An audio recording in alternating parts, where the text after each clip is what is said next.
नमस्कार दोस्तों, आप सभी का स्वागत है डीएस क्लासेस यूट्यूब चैनल पे। जैसा कि अभी ज्योग्राफी का क्लास चल रहा है और लगभग 6 क्लास हो चुके हैं और ये 7वां लेक्चर है आज, मतलब 7वां क्लास है। इससे पहले वाली क्लास में हमने सूर्य के बारे में पढ़ा था, ठीक है। सूर्य के हमने जो उसका इनर पार्ट होता है, उसके जो अंदर के लेयर होते हैं, हमने उसके बारे में जानकारी प्राप्त करी थी। जैसे ये सूर्य है, मान लीजिए यहाँ पे ये पूरा, तो इसमें जो सेंटर का पार्ट क्या होता है, कोर। या आप इस फिगर से देख लो, सेंटर का पार्ट क्या होता है, कोर। उसके बाद रेडिएटिव जोन, उसके बाद कन्वेक्शन जोन। इसके बारे में हमने डिटेल में पढ़ा है, आप पिछला वीडियो देख सकते हैं, ठीक है। और आज हम उसी क्रम को आगे बढ़ाते हुए कुछ और पॉइंट्स देखेंगे। जैसे कि पहले देखते हैं, मैंने बताया था कल कि सूर्य का जो कल हमने बात की थी, हाँ, सन स्पॉट के बारे में, यानी कि सौर कलंक के बारे में। तो कहाँ से बनता है, किसी बीच में 0 डिग्री से 40 डिग्री के बीच में बनता है, ठीक है। और ये सन स्पॉट होते हैं 0 डिग्री पे क्या होते हैं, बहुत ही ज़्यादा होते हैं, और धीरे धीरे ऊपर जैसे जाते हैं 40 डिग्री तक क्या होते हैं, कम होते हैं। यानी यहाँ पे क्या होता है, सन स्पॉट मैक्सिमम होता है और यहाँ पे क्या होता है, मिनिमम होता है, ठीक है।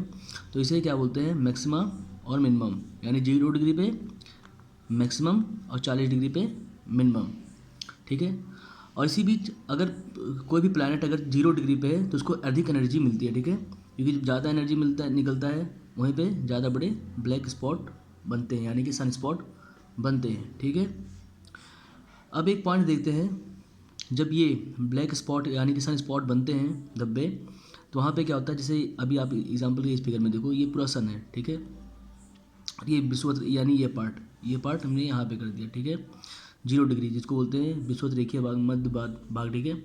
यहाँ पे जब सन स्पॉट बनते हैं तो क्या होता है उस जगह पे, तो यहाँ पे क्या होता है, चुंबकीय क्षेत्र बन जाता है और जो किरणें हैं कहाँ, नॉर्थ साइड की तरफ चली जाती हैं, सन के नॉर्थ साइड की तरफ चली जाती हैं और साउथ डायरेक्शन की ओर चली जाती हैं, ठीक है।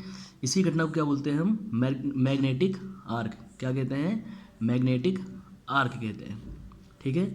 क्योंकि चुंबक भी कैसे होता है, मैग्नेट कैसे होता है, नॉर्थ और साउथ, एन ऐसे होगा, ठीक है। तो इस बात को आप समझ गए होंगे, ठीक। अब यहाँ से जो भी बातें थी, सन सूरज के अंदर से मतलब आंतरिक परतों से जुड़ी जो भी बातें थी हो चुकी हैं। और ये मैग्नेटिक आर्क भी हमने देख लिया क्या होता है, मैक्सिमम मिनिमम भी समझ गए हम क्या होता है। अब आगे बढ़ते हैं और ये मैग्नेटिक आर्क के बारे में लिख दिया यहाँ पे, जैसे कि जहाँ सन स्पॉट बनता है वहाँ की चुंबकीय क्षमता बढ़ जाती है, फिर किरणें ध्रुव की ओर चली जाती हैं। इस घटना को मैग्नेटिक आर्क कहते हैं, ठीक है। डेफिनेशन कोई भी हो, बट आप प्रैक्टिकली समझ चुके हैं क्या होता है, ठीक है। अब देखिए चुंबकीय झंझावत क्या होता है, इसे मैग्नेटिक स्टॉर्म भी कहते हैं, चुंबकीय झंझावत। यानी जो मैग्नेटिक आर्क है इसका प्रभाव क्या होता है, पृथ्वी पे भी पड़ता है, ठीक है। टेलीकम्युनिकेशन, इंटरनेट और ये जो कंपास वगैरह होते हैं उसके डायरेक्शन में परिवर्तन हो जाता है, इसके कारण होता है, मैग्नेटिक आर्क के कारण होता है। तो जो ये घटना मैग्नेटिक आर्क के कारण जो घटना पृथ्वी पे होता है उसे क्या बोलते हैं, चुंबकीय झंझावत कहते हैं, ठीक है।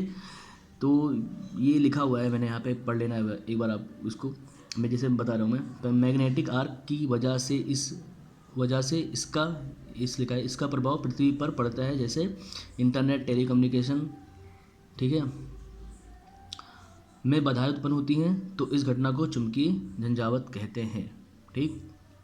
हालांकि मैं इसका अलग से नोट सुना दूंगा और उसमें डिटेल में सब कुछ लिखा होगा। अब आगे देखते हैं, हमने सूर्य के अंदर की परतों के बारे में पढ़ा था, अब बाहरी परतों के बारे में पढ़ लेते हैं, ठीक है। सूर्य के बाहर उसकी 3 परतें हैं, काफ़ी ईजी है, कुछ इसमें ज़्यादा समझने वाली चीज़ें नहीं है। पहले जो सूर्य का सतह हमें दिखता है, ठीक है, उसे क्या बोलते हैं हम, फोटोस्फीयर, प्रकाश मंडल। इसका टेम्परेचर कितना होता है, 6000 डिग्री सेल्सियस होता है। उसके बाद इसका लपट, ठीक है, इसके गर्मी की वजह से यहाँ पे और ऐसे एक परत बन जाता है, ठीक है। इसे बोलते हैं क्रोमोस्फीयर, हिंदी में क्या होता है, वर्णमंडल। इसका टेम्परेचर कितना होता है, 32,000 डिग्री सेल्सियस। उसके बाद से काफ़ी दूरी पे क्या ऐसे ही बड़े बड़े लपटें बन जाती हैं, ठीक है, जिसे बोलते हैं क्रोना, या हिंदी में बोलते हैं सूर्य किरण। इसका टेम्परेचर कितना होता है, 27 लाख डिग्री सेल्सियस, ठीक है। एक बात और है, जब सूर्य ग्रहण होता है, ग्रहण का मतलब क्या होता है, जब इस पर ग्रहण लगता है तो ग्रहण मतलब क्या, वो हिस्सा हमें दिखाई नहीं देता है एक्चुअली। चलो अभी देखते हैं हम, अगर यहाँ पे ग्रहण लगा तो इस हिस्से को मैं अगर ऐसे बंद कर लूँ तो ये क्या दिख रहा है हमें, केवल ये हिस्सा दिख रहा है एक्चुअली, ऐसे मतलब होता है ये। तो हमें कौन सा हिस्सा दिख रहा है, केवल ये कोरोना वाला हिस्सा दिख रहा है ना। तो यानी ग्रहण के टाइम में हमें जो हिस्सा दिखता है वो क्या होता है, दिखता है केवल सूर्य का ये जो कोरोना, ये हिस्सा, यही प्रकाश हमें दिखता है। इसीलिए इसका टेम्परेचर कितना हो, 27 लाख डिग्री, क्योंकि इसका टेम्परेचर कितना होता है, 27 लाख डिग्री सेल्सियस होता है। इसीलिए बोलते हैं ग्रहण के टाइम पे हमें सूर्य को नंगी आंखों से नहीं देखना चाहिए। उसका मेन रीज़न यही होता है कि इसका टेम्परेचर बहुत ही हाई होता है, वो सीधा आंखों में पड़ता है। और दूसरी बात और है, जो ये सूर्य किरण होता है, यानी जो ये कोरोना होता है, ये क्या छोड़ता है, एक्सरे छोड़ता है। ये भी क्या होता है, हमारे लिए हानिकारक ही होता है। इसीलिए बोला जाता है कि ग्रहण के टाइम में सूर्य को नंगी आंखों से नहीं देखना चाहिए, इसका यही रीज़न होता है, ठीक है। बाकी आजकल हम लोग पहले के लोग उसको किसी और तरीके से जोड़ते थे, ठीक है। मेन रीज़न उसका यही है, रीज़न कोई भी हो बट देखना नहीं चाहिए, वो हानिकारक ही होता है, ठीक। अब देखिए, अब क्योंकि ये जो कोरोना ये वाला पार्ट है इसका, ये सूर्य के ऊपर क्या एक मुकुट की तरह बैठा हुआ है, ठीक है। जैसे लग रहा है किसी ने मुकुट लगा दिया इस पर, अगर आप देखेंगे इसको, ठीक है। इसलिए इसको क्या बोलते हैं, सूर्य का मुकुट भी इसे कहा जाता है। अब देखिए, सूर्य के परतों के बारे में हमने पढ़ लिया। सूर्य से जुड़ी कुछ बातें और हैं जो बहुत ही बेसिक बात है, इसमें कुछ ऐसा समझने वाला याद ही करना है आपको। और भी कुछ बात पॉइंट्स है, मैं उसको डिटेल में लिख के आपको दे दूंगा, ठीक।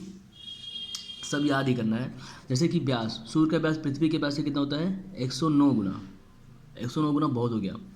सूर्य का व्यास पृथ्वी के व्यास से कितना होता है, 109 गुना होता है। इसका द्रव्यमान कितना होता है, 3,32,000 गुना होता है किसके, पृथ्वी के द्रव्यमान से, ठीक है। गुरुत्व कितना होता है, 28 गुना ज़्यादा होता है पृथ्वी से। गुरुत्वाकर्षण 28 गुना ज़्यादा होता है, ठीक है, सूर्य का। डेंसिटी यानी घनत्व भी कितना होता है, 20 गुना ज़्यादा होता है। और एक पॉइंट क्या, ये अपने अक्ष पर घूर्ण कैसे करता है, पूर्व से पश्चिम करता है, ठीक है। यानी ऐसे ऐसे अपने अक्ष पर खुद जो रोटेशन करता है सूर्य, वो कैसा ऐसे मतलब ऐसे ऐसे घूमता है, ठीक है। पूरब से पश्चिम की ओर सूर्य घूमता है। और अब क्यों देखिए, सूर्य क्या है ये किस अवस्था में होता है, प्लाज्मा अवस्था में, ये ठोस अवस्था में नहीं है।